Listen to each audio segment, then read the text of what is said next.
the House of Representatives has passed the Violent Radicalization and Homegrown Terrorism Prevention Act by a 404-6 vote. Americanism is under attack by communism, at home and abroad. We're defending it against that attack, but Americanism is also under another kind of an attack. The growing practice of character assassination is already curbing free speech, and it is threatening all our other freedoms. For I know you have no way of telling when some unfounded accusation may be hurled at you, perhaps straight from the halls of Congress.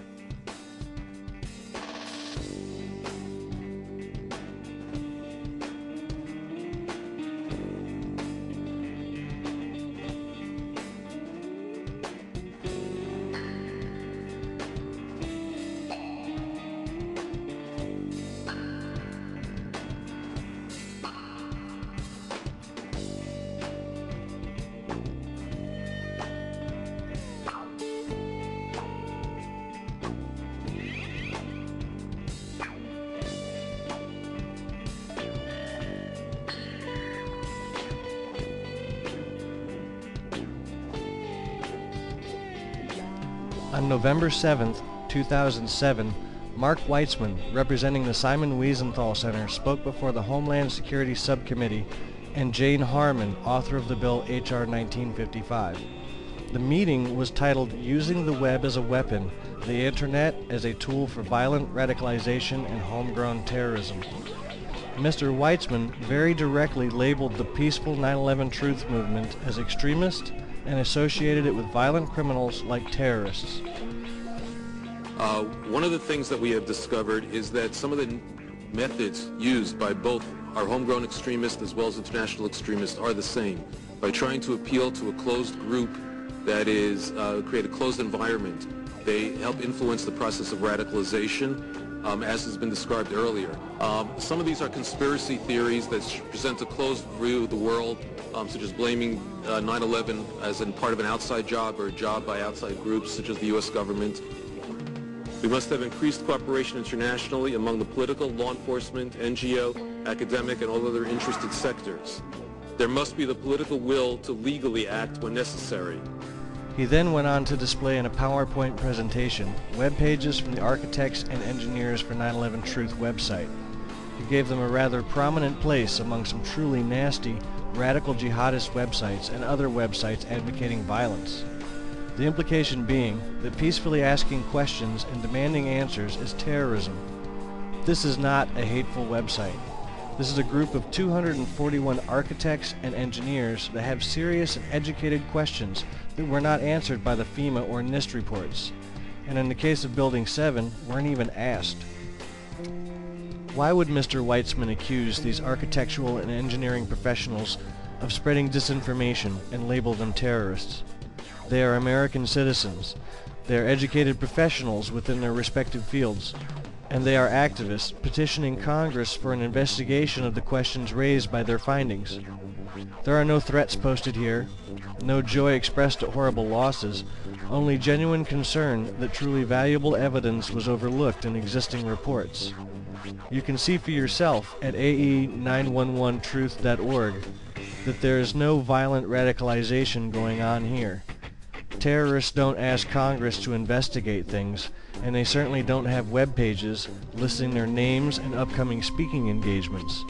Terrorists mask their identities, hide in shadows, and do bad things. Whether you support the truth movement or not, whether you like the questions they are asking or not, I am sure that you understand asking questions and raising awareness of these questions is not terrorism. Is it constitutional? Is it American to shut down those who ask questions and demand answers and demand justice, which is all the 9/11 Truth movement is seeking to do, and all architects and engineers are seeking to do?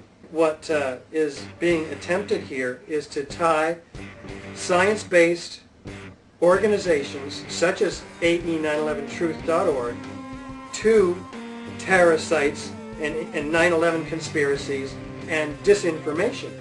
Now, all we're showing is the science. There's no doctored videos here.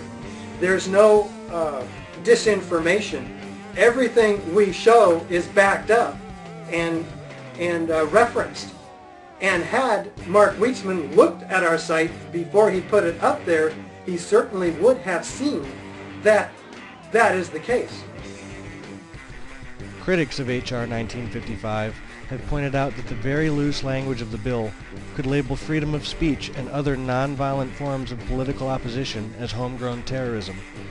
An interesting point, considering that Mr. Weitzman slandered the 9/11 Truth movement before the Homeland Security Subcommittee.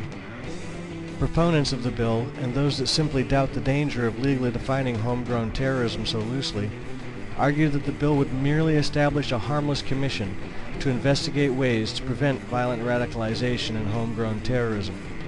But I'm afraid my concerns aren't dismissed as easily. With talking heads calling for the criminalization of free speech and labeling political campaigns domestic threats, with Mark Weitzman implying to the Homeland Security Subcommittee that 9/11 Truth is terrorism, and with the term homegrown terrorism being so loosely defined as to potentially include free speech, I still have some concerns. Calling it a commission does not make it harmless. Google the McCarthy Internal Security Act of 1950 sometime and read up on it. It established a Subversive Activities Control Board and authorized concentration camps for emergency situations. President Truman vetoed it, calling it the greatest danger to freedom of speech, press, and assembly since the Alien and Sedition Laws of 1798. But his veto was overridden by an overwhelming majority in the Congress. It became a law, many sections of which were only years later found to be unconstitutional by the Supreme Court and repealed. There never has been a more futile political movement in the United States than that of communism. After 25 years, they can't get enough votes to keep their name on the ballot. This idea of finding a communist stone under the bed seems to me all nonsense. And the result of the whole thing is that Americans now are so timid about expressing themselves that we've practically given up democratic methods and free speech. Another one to look into is the House Un-American Activities Committee, which was responsible for the famous Hollywood blacklist. According to the Teaching Eleanor Roosevelt Glossary, the House Un-American Activities Committee was created in 1938 to investigate alleged disloyalty and subversive activities on the part of private citizens, public employees, and those organizations suspected of having communist ties. Through its power to subpoena witnesses and hold people in contempt of Congress, the committee often pressured witnesses to surrender names and other information. Committee members often branded witnesses as communists if they refused to comply, and sometimes charged them with contempt, denying them their Fifth Amendment right not to testify against themselves. And the blacklists were lists of professionals who were denied employment in their field because of their political beliefs or associations, real or suspected. It caused direct damage to the careers of many Americans, often made betrayal of friendship the price of livelihood, and promoted ideological censorship across the entire country. The questioning style and examination techniques employed by the committee served as the model upon which Senator Joseph McCarthy would conduct his communist witch hunts in the early 1950s.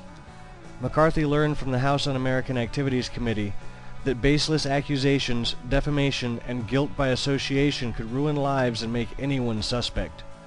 McCarthy's tactics and his inability to substantiate his claims led to his being discredited and censured by the United States Senate. Having passed the House of Representatives, H.R. 1955 now sits in the Senate in the form of S. 1959. Establishing a commission is not harmless, not new, and little has changed. The Red Scare is now the terror warning. Communism is now terrorism. And asking questions is now violent radicalization. Please look into these and other similarities on your own, and recognize the threat to freedom of speech that S. 1959 poses. If you recognize the similarities as I do, then write, call, and email your senators right away. It's not that hard to do, and it only takes a few minutes. Tell them that they must find another way to combat real threats that do not undermine the Constitution and the Bill of Rights, and that asking questions and seeking answers is not terrorism. And tell them now, while it's still safe to speak out.